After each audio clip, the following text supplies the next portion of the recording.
आप देख रहे हैं वासुदेव शॉर्ट्स। जी, जब भी पाकिस्तान में या कहीं दुनिया का तो मुझे नहीं मालूम, लेकिन पाकिस्तान में जब हर साल बजट अनाउंस होता है तो जो भी वजीर ख़जाना हो, किसी की भी हुकूमत हो, तो जो मज़दूर की मिनिमम तनख्वाह होती है, मिनिमम वेज यानी उसको उजरत कह लें, उसका तयन किया जाता है, उसका बाकायदा से ऐलान किया जाता है। लेकिन अफसोस की बात इस मरतबा तनख्वाहें यानी सरकारी जो मुलाजिम हैं उनकी तनख्वाहें 10% तो ऐलान कर दिया गया कि बढ़ा दी गई हैं, और पेंशन को 7%।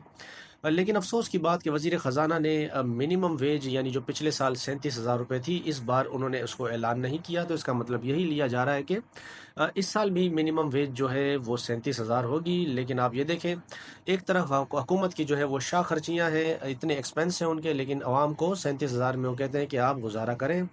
इस पर सहाफ़ी हैं सनाउल्ला ख़ान साहब, वो कहते हैं कि जब मैंने वज़ीर ख़जाना से इस बात का पूछा कि आपने ये ऐलान क्यों ना किया कि कम से कम उजरत कितनी होनी चाहिए, तो उन्होंने कहा कि हमें बड़े बड़े जो सनतकार होते हैं, इंडस्ट्रियलिस्ट होते हैं, कारोबारी अफराद होते हैं, उन्होंने हमें मना किया था और हमने फिर ऐलान नहीं किया। तो इस पर वो कहते हैं कि इस जगह पर जो है वो सियासी वज़ीर ख़जाना होना चाहिए, इस तरह का वज़ीर ख़जाना नहीं होना चाहिए जो स्टैंड ना ले सके। और वो कहते हैं कि मुझे तो बहुत ही ज़्यादा अफसोस हुआ इस बात का कि वज़ीर ख़जाना उनकी इतनी ताबेदारी क्यों कर रहे हैं।